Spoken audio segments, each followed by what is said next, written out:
Thanks everybody for coming. Um, uh, I don't give that many talks these days. I used to be on the lecture circuit and go away to conferences and things. I always tell people that the first slide is to remind me who I am and what I'm talking about. And today I'm actually going to go back 20 years when I was a postdoc at Loughborough University. I was a bit of a fraud actually because I didn't actually have a PhD. I failed my PhD at Birmingham University because I went caving all the time and I never wrote it up. But I got a second chance. I was given a research fellow position at Loughborough University, and as a consequence of the research, I got a PhD by publication rather than by thesis, which is quite unusual in the UK, which means that all of the work you're about to see has actually been published. So when I wrote my PhD up, I had a collection of papers, and I wrote an introductory chapter, like literature review, and then subsequently that was then published as an encyclopedia article on the subject. So all of my PhD is published and online, including the introduction, and if you go on ResearchGate, you can download it and read it there. Okay, this is the proper definition of thermal analysis. It's the current ICTAC, International Confederation for Thermal Analysis and Calorimetry. It's their definition. Myself and my colleague Trevor Lever, we said thermal analysis is measurement of properties of a material as a function of temperature. As simple as that. But the problem with conventional thermal analysis is that you look at the whole sample. So if you've got a mixture of materials there, you don't know whether the change you're seeing is a consequence of the whole sample changing or just part of the sample changing. There's no spatial discrimination.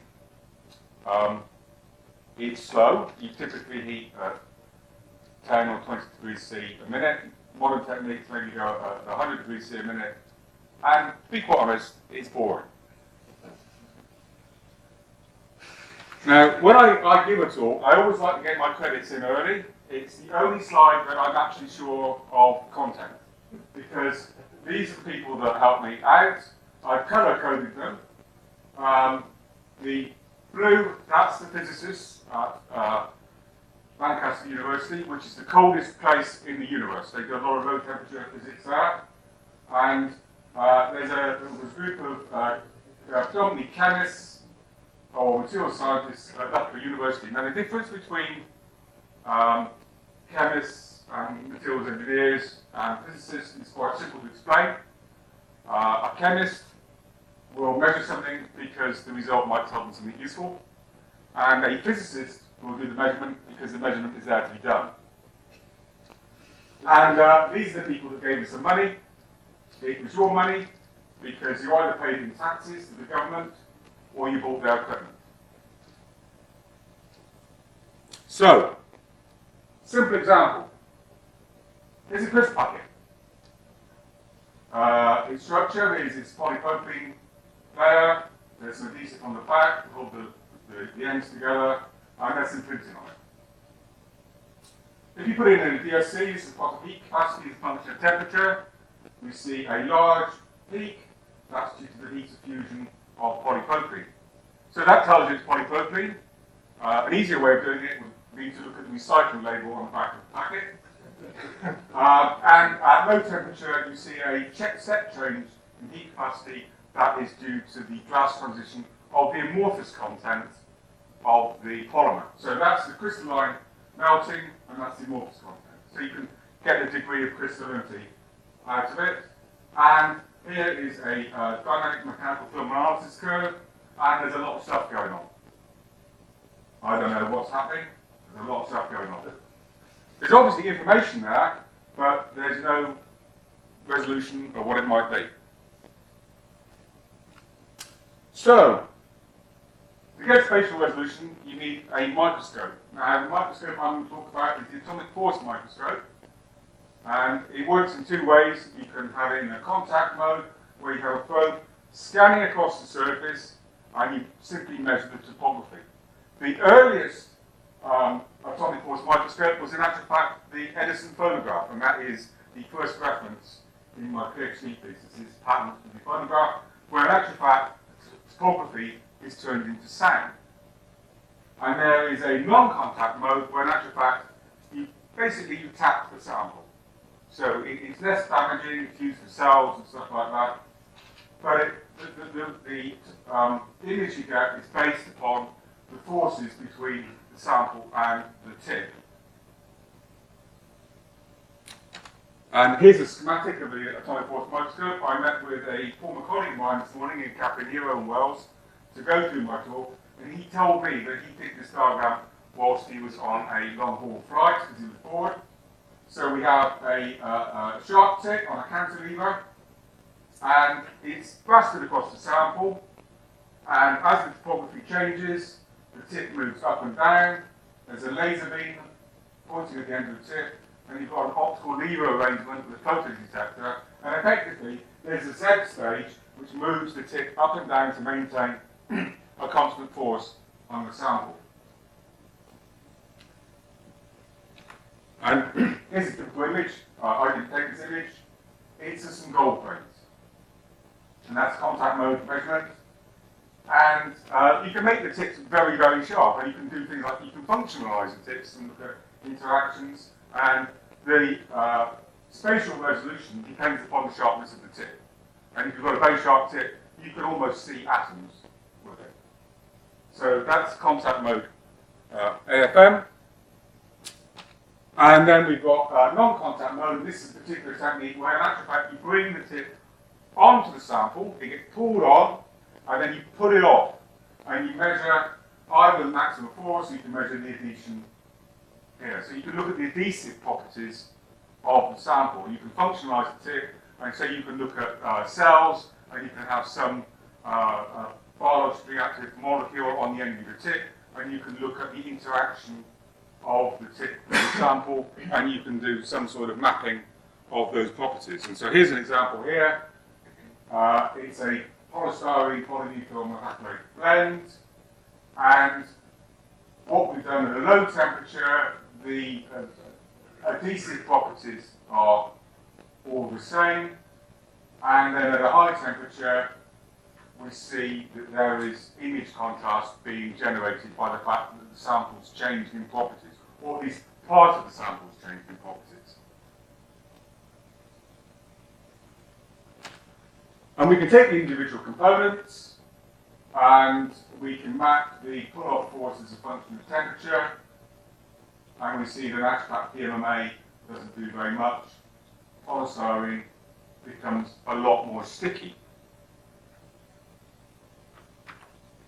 So if we go back to our first image, we can see that PMMA is the matrix and polystyrene is the dispersed phase. Okay? So that's all very well and good. We're using a temperature stage. That's a form of thermal analysis. Certainly that will qualify as a thermal analytical curve because it's a properties of the sample as a function of temperature.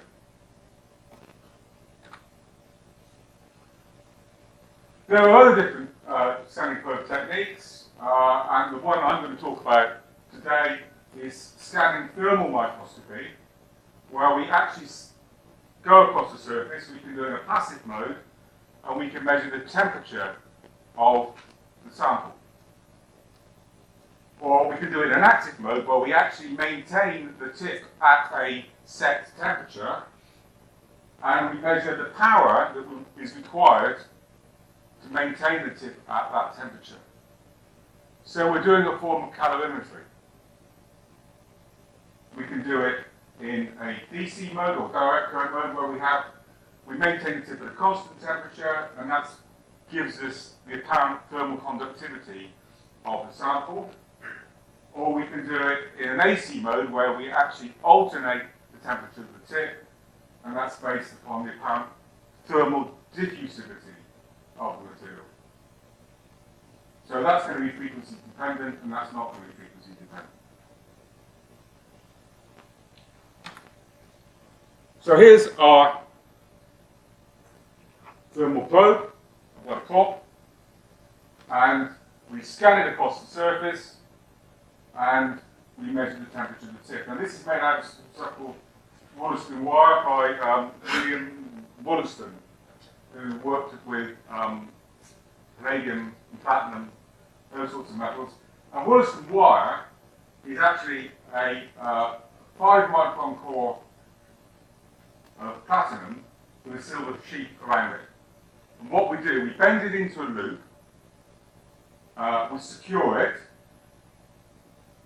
and then we etch away the silver. So that leaves us a platinum resistance thermometer. So the bulk of the resistance of this item is in the tip, and we can heat that up, and we can do our measurements.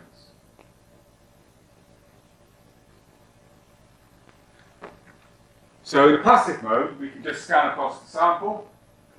We get the topography, as we would do with a normal AFM probe, and we can measure the surface topography of this chip of some sort, and it's powered up, so we can actually, there's a device hotspot there. So if you're working with semiconductor chips, you can look for faults or whatever in your device.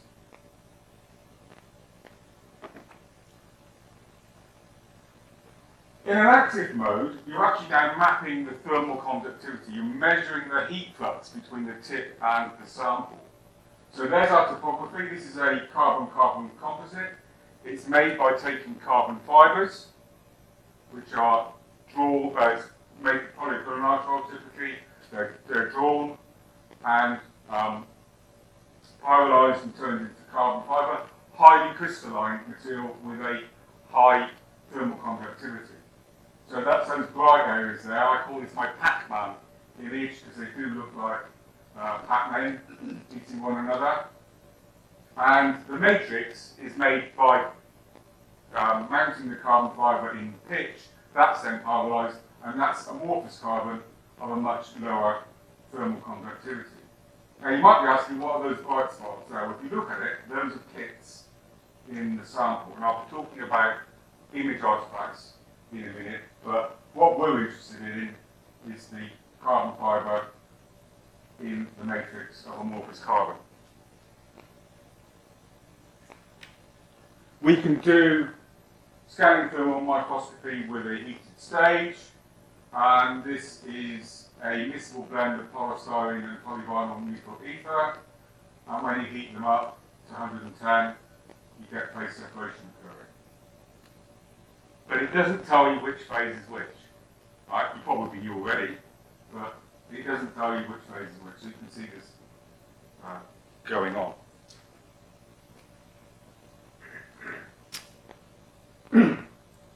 So this is a scatter graph of a thick film resistor. And I can tell you that that area there, that flat area, that's the ceramic on which the element is deposited.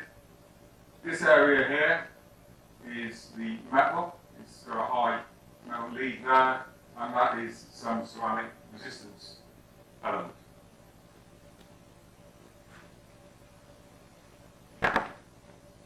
And one of the problems with this scanning thermal microscope is that the thermal image is a convolution of the true thermal conductivity of the material and the topography. So if this is my thermal probe, if I'm on a flat surface, it's all the same. If I've got any relief in it, like my knuckles here, when I go between my knuckles, I've got more contact area between the tip and the sample. So the apparent thermal conductivity is higher. There's more heat loss. And when it's on my knuckle, it's mainly in air, so it's got lower thermal conductivity. So if you've got two materials of different thermal conductivities, on a perfectly flat sample, which is difficult to achieve, you'll see nice image resolution. But if you've got any topography associated with the sample preparation, you'll see a bit of a mess. Now, if you're really clever, and I'm not really clever, you could actually sort of like measure your tip shape by some way, and you could develop a mathematical model for the tip-surface interaction based upon its topography. We used a more black box approach, where we would take a neural network software, and we would say, right, well, we think this is all the same, we think this is all the same, and we think this is all the same. So we'd use that as our training set for our neural network. And then it would magically discern the relationship between topography and thermal conductivity. So this image here has got, notice the histogram of the image. You've got there, you can see that there's like at least two areas there that are different. But by doing our image processing, we now improve the discrimination between the different phases. And I got a patent on that, but I'm quite pleased about it. We could also do three-dimensional imaging, exploiting the fact that when we modulate the tip temperature, the depth of penetration of that temperature wave depends on frequency. And you can think about that quite simply. If I go outside on a sunny day, right, and I put a thermometer down on the ground, when the clouds obscure the sun, the temperature drops. But if I put that thermometer below the surface, maybe a few inches down, it wouldn't see it. It would see the difference between night and day. Longer times, right. If I buried it deeper, it would tell me the difference between winter and summer. So a low frequency thermal wave goes into the sample further than a high frequency thermal wave. And this is a constructed example where we got the TEM grid and we buried it in some epoxy resin. Now, this is the topographic image, and this is the DC thermal image. And that bright spot there is because we've made a little hole in it. It's a registration mark. And then that enabled us to reconstruct this three-dimensional image of the buried metal grid, using the same sorts of techniques that they use for CAT scans. It's what's called an inverse problem. You basically need to know the answer before you can get the result. But that's the way it can be done.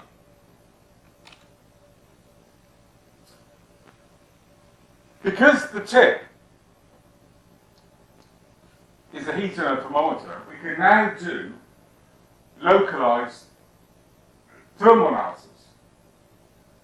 We can place the tip on the surface, we can heat it up, and we can watch the way that it moves on the surface. That's thermal mechanical analysis. And we can do a form of localized calorimetry, because we can basically measure the power that we need to put in to follow the temperature program. The problem with the calorimetry is we don't know how big the sample is. We don't know the contact area. But the thermomechanical measurements, the displacement is a little bit more quantitative.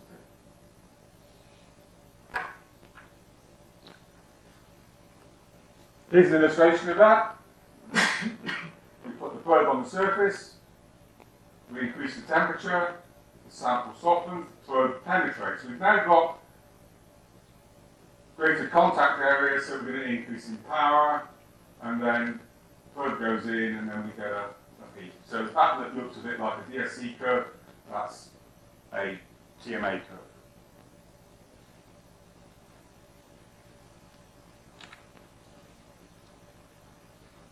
Another somewhat artificial example, we got the TN grid that I used earlier, and we sputter coated some PET with some tin.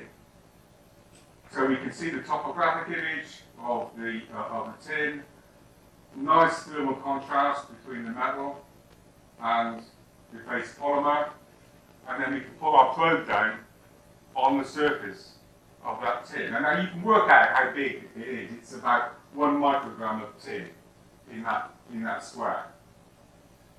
There is the tin melting. 232 degrees C, melting point of tin. Okay? Oh, and there's the PET melting, because actually we kept going, and we actually melted into the polymer beneath it. Now, those of you familiar with thermal analysis will think, great, you can use this tin melting. It's a temperature standard, so you can use it to calibrate your flow. Unfortunately, you can't, because now the flow's coated with tin, so its resistance has changed.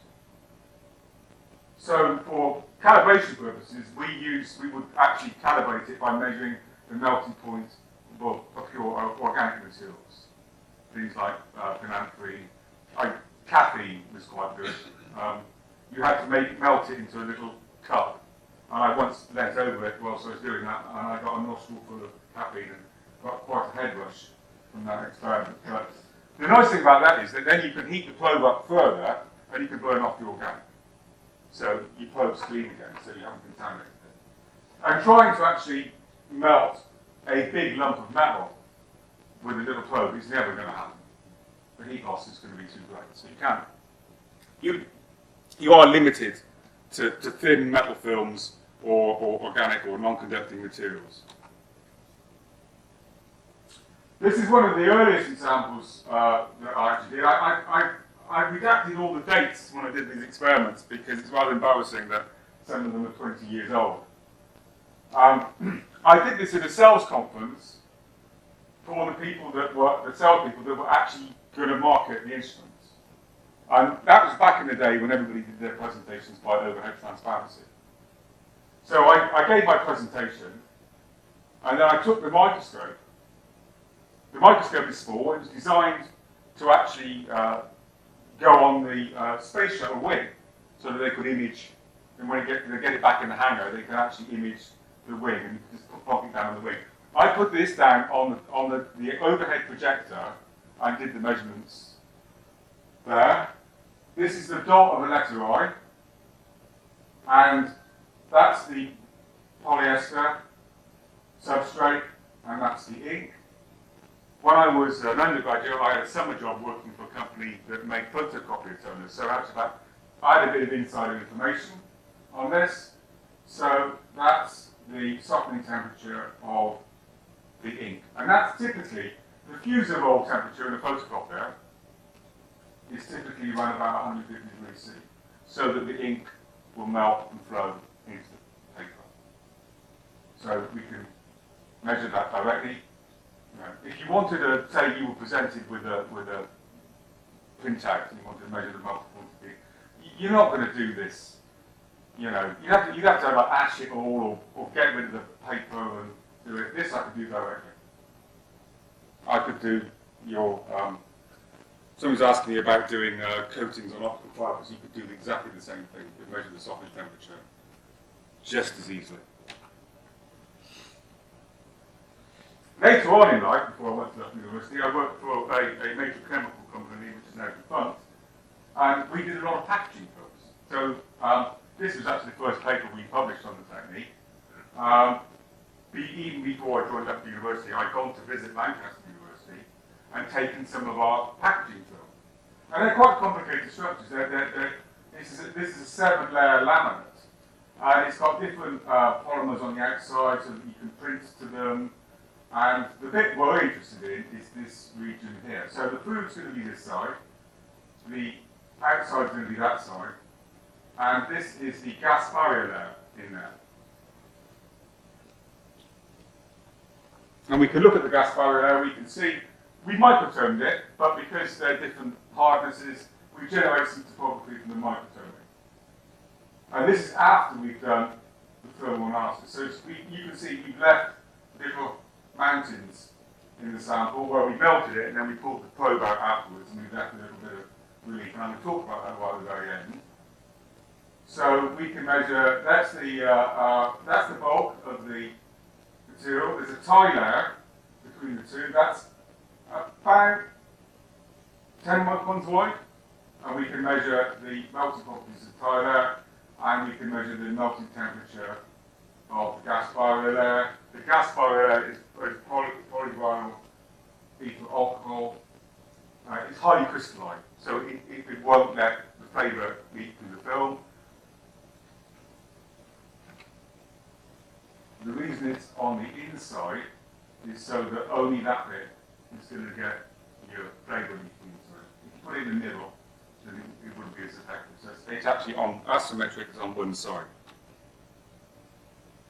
So that's very good. Now, I work in industry, we do a lot of competitive product analysis. So a lot of this is aimed at finding out what your competitors are up to. Though the easiest way is actually just to send somebody around to the factory and see who's delivering them. So this is a gas pipe, and they join them by actually heat welding them together. And one method is actually like you have heater wires in the joints and you collect power to it, and they get hot, you put your pipe together, turn the power off, that's it, job done. We were looking at a way of doing it non-contact, where you actually have a coil inside the joint, and then you put an induction heater around it, and you heat it that way. So this is our topographic image. We've had to stitch several images together because the resolution of the microscope is only 100 micron by 100 micron. So I've got set across there. That's our image. That's in the thermal conductivity. That's the heater wire. So that's high thermal conductivity, low thermal conductivity. That's heater wire. But we're not actually interested in that. We're interested in the weld line here.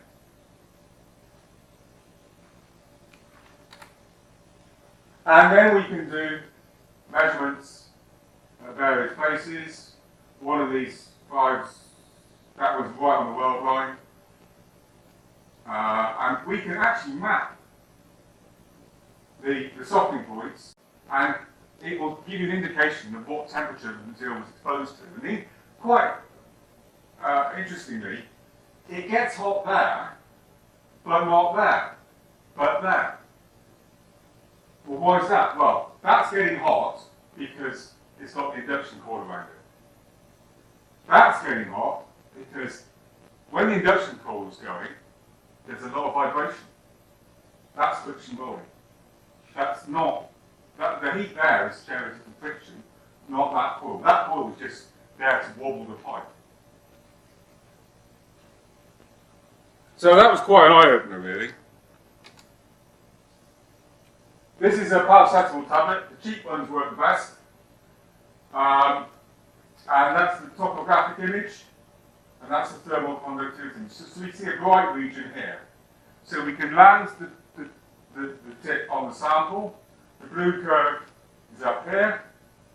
That's the melting point of paracetamol. That doesn't do anything. That's just stuff. Or the excipient. Could be magnesium stearate, probably cellulose. It's a cheap tablet. But pharmacists got very interested in this technique because you can use it to map the distribution of drug and excipient. It's important to have the two well distributed uniformly, otherwise you get unstable dissolution properties.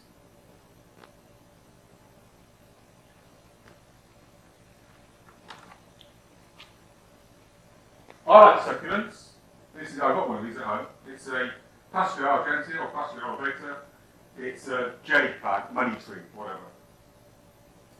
And we can land the tip on the surface, and we can measure the melting of the wax sea coating that's on the surface of the leaf. And then we can actually watch the leaf degrade. Now I can tell you I know that because here we're going at 5 degrees C a second. I told you it was fast. We've got a very small sample, small heater, so we can go really quickly. If we increase the heating rate, this doesn't move because it's a physical process. It's not time dependent, it's just temperature dependent. Whereas this is a chemical process, so this is time and temperature dependent. So if we heat faster, the degradation moves to a higher temperature. If we heat slower, it moves down in temperature. So we can separate kinetic events and physical events. And that's the melting of the wax. So you can convince yourself that actually there's several different components in here. It's a biological material. It's not going to be a pure wax. It's going to be a mixture material. Again, the agrochemical industry is very interested in this because if we want to get a pesticide in there, we've got to get it across the leaf surface. So when you get your Roundup or whatever you use, there's going to be a surfactant package in with that insecticide. Weaker. Well, right. That's what my plants don't do very well. It's a weaker. Oh, right, whatever, you know, rose stuff, whatever that my neighbour has. And I looked at leaves that have been treated with different surfactant packages because they want to get the pesticide into the plant. Or if it's a weed, they want to get the weed in there. I always use sodium chloride. You can't buy it anymore, but I've got a stock of it. It kills everything, and you can make fireworks with it as well. So I'll edit that out of the audio. So that's a leaf. LEDs. We can do electronic components. This is actually pretty boring actually, because we've got the thermal conductivity image there, AC image, topography. We run the probe on the sample, it's all the same. How boring? Well, it's not that boring, it's relevant because here's a different LED, and there's a mismatch in the thermal expansion coefficient. When they powered this LED up, it falls apart. So we could rationalise why the LED didn't work. It's quite a small LED. Actually, we only just about managed to image it because the probe almost went off inside of the LED, but we could image the light emitting diode. So we go back to our crisp packet. There's the curves I showed you earlier. They're in a different order, but those are the ones I showed you earlier. Right. Goal-pointed region. We can land the probe on the dye, measuring its melting point. It's a yellow dye. I can go to the colour index. I can look up the melting point of yellow dyes. I can tell you that that's yellow 54 from its melting point. Thank you very much. Job's doing. We can cool the sample down and we can take the adhesive below its glass transition temperature and we can measure the TG of the adhesive. Now, I've done this sort of thing by conventional thermoanalysis and it's a white pain.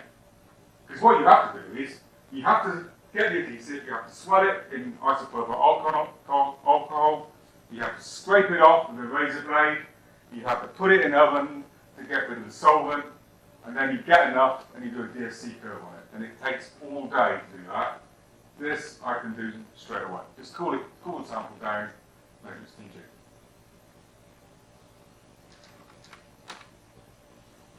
What about chemical analysis? Well, we can heat the sample up. We can heat it up so hot that it decomposes. So we can do a whole gas analysis with scanning microscopy. And we can analyse the gases. Or it's a temperature sensor. We shine infrared radiation at it. If it absorbs the infrared radiation at that wavelength, we detect the temperature rise. We can do photothermal infrared spectroscopy. And it's a near field technique. So that means that normally the resolution of infrared spectroscopy is limited by the wavelength of the light you're using. With the near field technique, it's limited by the spatial resolution of the probe. So we can do infrared spectrometry below the diffraction limit of the light. Pyrolysis measurements, very easy to do. We set this experiment up, it worked first time. There's our probe, we've got a little sniffer tube, we've got a little micrometer device to move the tube around. So that's a bead of polystyrene, it's almost as big as the tube itself. And we can heat it up and we can look at the iron, that's 104, that's styrene, that's benzene coming off. So basically that's the depolymerization of polystyrene. Good.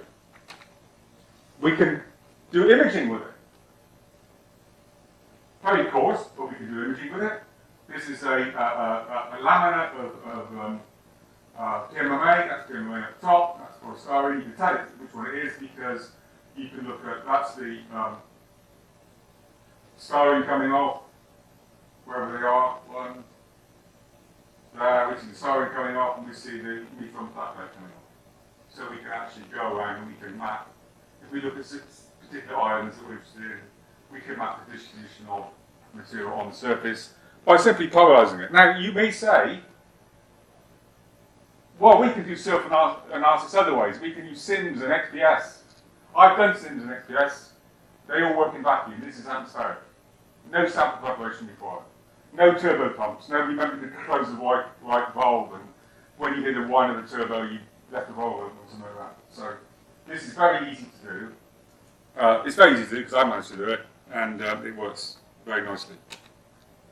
We could also, if we've got something a little bit more complicated, we could do pyrolysis GCMS. We've got a little sorbent tube here with 10x activated charcoal in. We just snip what's coming off. And then we thermally desorb it, separate it by GC, analyze it by mass spec. This is PMMA, a little crater there that we've made. You get the mass spectrum of the monomer out of the chromatograph.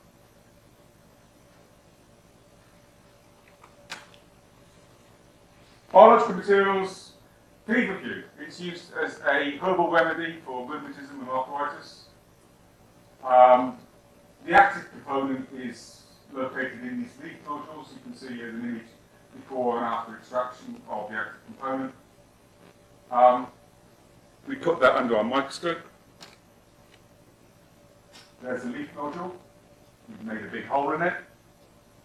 We detected camphor in the leaf nodule. That's associated with the active ingredient. We didn't detect the active ingredient. It's quite high molecular weight to detect. But we could confirm what we already knew, that the active components in that leaf nodule.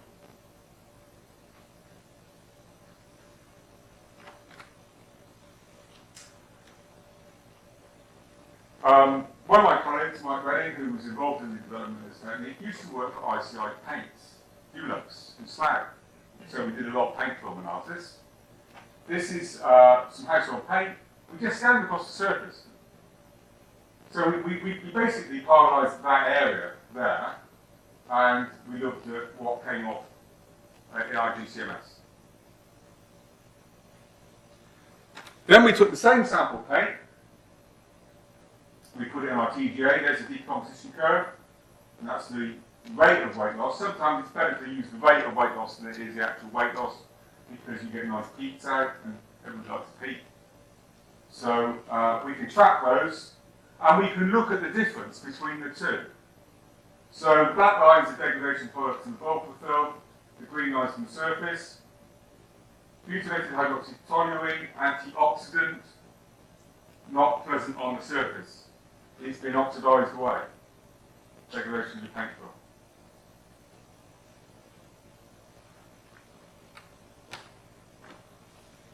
We can be quite cunning. We can't do thermogravimetric analysis because obviously you can't pick the sample. Well, we can pick the sample, but we can put the tip down, we can land it on the sample, soften it, and pull it off, and get some stuck on our tip. We can heat it up, we can measure the power. We can do a baseline, subtract them, integrate them. We are indirectly measuring the mass. It's about 10 micron diameter blob of PMMA. I don't know how much weight that is, but something to work it out. We can actually do micro sampling, and at the same time, we can do a whole gas analysis of that. So you can imagine you could go across to a cell and actually pick up bits of the cell and then analyze them.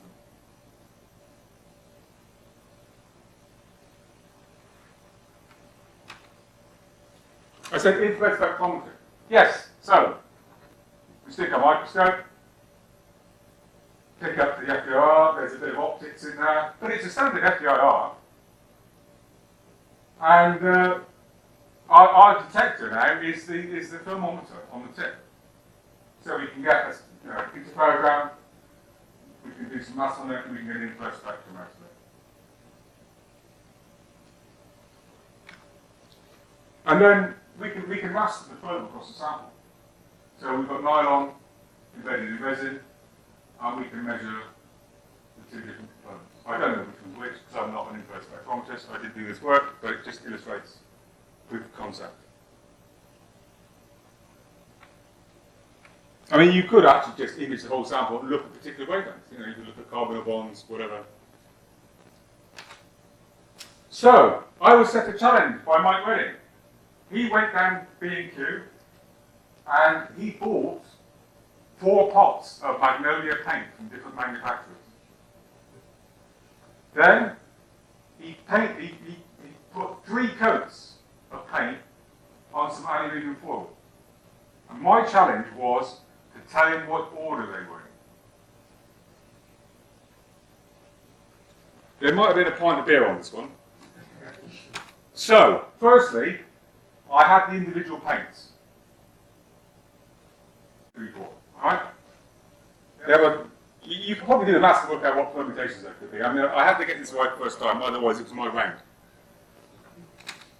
So, we looked at them, monitored different irons, and one had benzoyl on it, but 2 was like one, but didn't have any benzoyl on it. One, I don't want to meet from acrylic styrene, that's some acrylates in there, but 4 was different than the others. And so basically that was our fingerprint of these paints.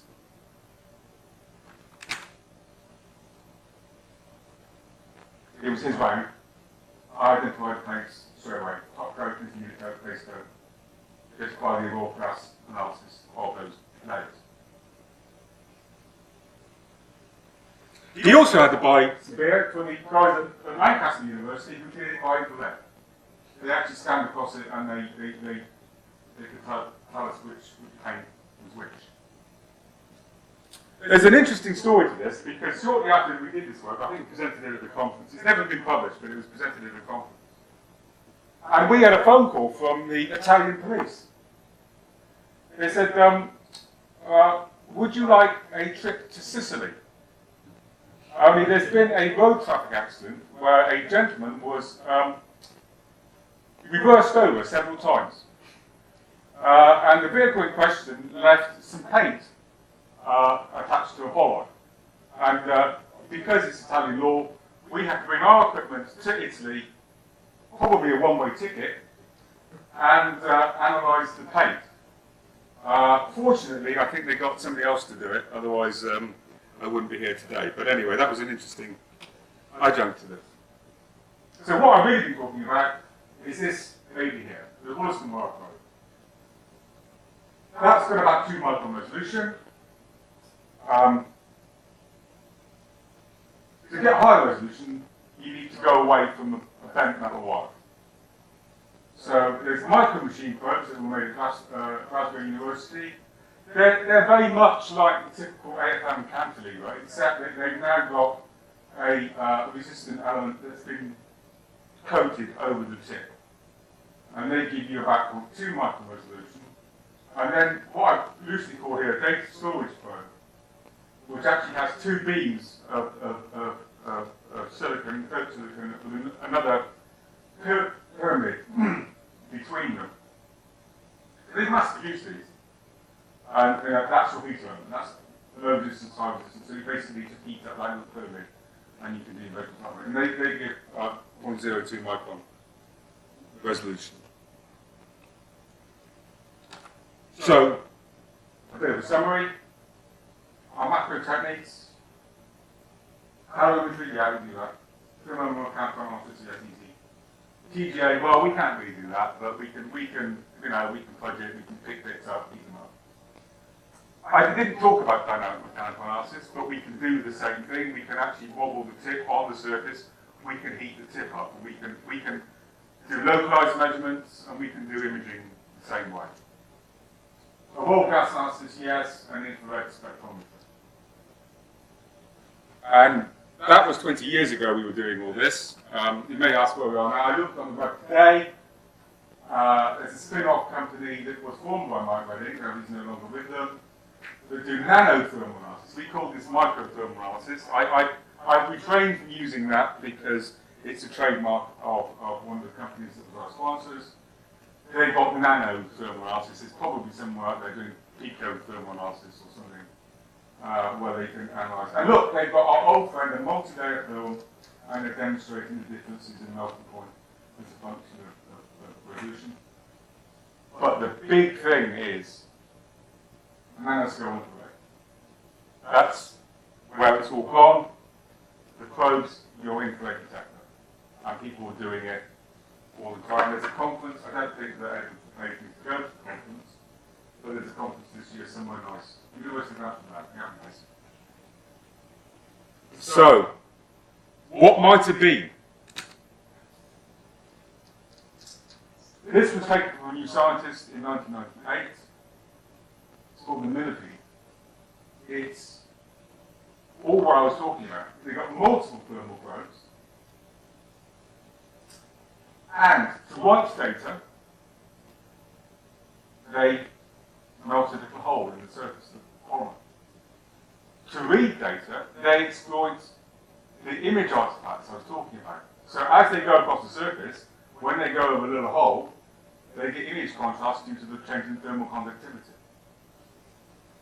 When they want to erase the data, they heat the stuff up, it all flows back together, all away. That never made the market, but it could have been a scanning thermal microscope inside your PC.